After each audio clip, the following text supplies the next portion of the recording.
जो मेरा प्रतिनिधित्व कर सके उसको, और वोट कहीं और जाता है। ये बहुत दुखद चीज है।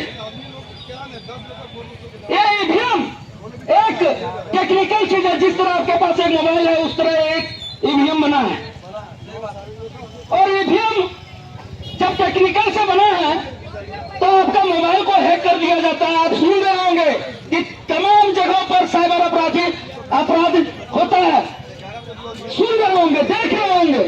उसी तरह आज ईवीएम को हैक करके भाजपा का सरकार बना है, आज मोहम्मद का सरकार बना है। इसका विरोध में क्या इसमें तमाम पार्टियां इसमें रुचि लेकर इस पर आवाज उठाकर बीच में ही छोड़ देते हैं, उनको भी इसमें सम्मिलित किया जाता है।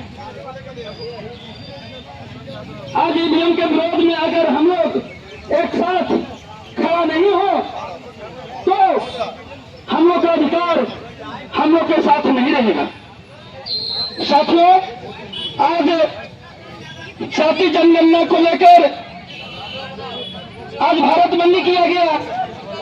आज जाति जनगणना देश के लिए एक बहुत महत्वपूर्ण चीज है जिसको होना बहुत अनिवार्य है। इसलिए इस देश के आम आवाम की आवाज को कुचलना चाहते हैं, आम आवाम के हक अधिकार को खत्म करना चाहते हैं। इसलिए लगातार आप देखेंगे एसटी हो, एससी हो, ओबीसी हो या इस देश के जो कन्वर्टेड माइनॉरिटी के लोग हैं उनके विरोध में लगातार सारे के सारे फैसले इन्हीं पार्टियों के द्वारा लिया गया है। इसलिए एक नंबर का जो मुद्दा है वो मुद्दा है इस देश को जो इलेक्ट्रॉनिक वोटिंग मशीन से चुनाव आयोग चुनाव करवा रही है, इस मशीन का हम लोग अधिकार करते हैं, विरोध करते हैं। और इसकी लड़ाई केवल सड़कों पर नहीं है, ये लड़ाई देश के सर्वोच्च न्यायालय सुप्रीम कोर्ट में भी लड़ी जा चुकी है। खुद सुप्रीम कोर्ट ने बोला है we can not conduct free, fair and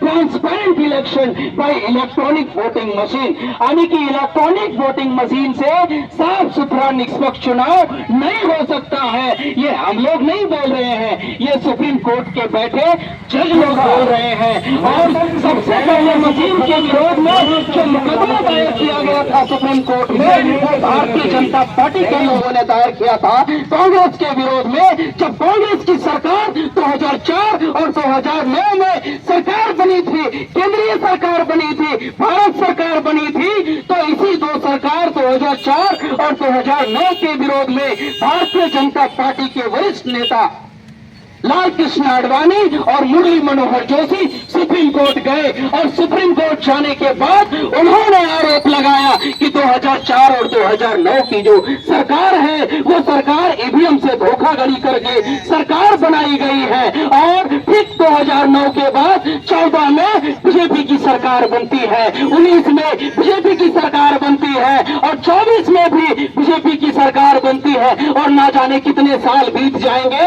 इन्हीं चंगू मंगों की सरकार बनती रहेगी जो ईवीएम के चोरी में शामिल है। तो एक भारत के नागरिक की आवाज है, आम मेहनतकश मजदूर किसान की आवाज है कि हम इस देश में सारे के सारे चुनाव बैलेट बॉक्स से चाहते हैं, मशीन से बिल्कुल नहीं चाहते हैं। लेकिन शासक जाति के जो लोग हैं, चाहे वो कांग्रेस हो, बीजेपी हो, लगातार एक दूसरे को बचाने के लिए, लगातार बंदरबाट करने के लिए, इस देश के जन जंगल जमीन पर लगातार लूट मचाने के लिए ये बार बार चुनाव इलेक्ट्रॉनिक वोटिंग मशीन से करवाते हैं, जिसके विरोध में इस देश के ST, SC, OBC, converted minority के लोग हैं। और ये लड़ाई आज जो इस मैदान में लड़ते हुए आपको दिखाई दे रहे हैं वो एसटी, एससी, ओबीसी माइनॉरिटी के लोग हैं। हम लोग न्याय चाहते हैं, हम लोग संविधान चाहते हैं, हम लोग लोकशाही व्यवस्था चाहते हैं, इसलिए ये लड़ाई लड़ी जा रही है।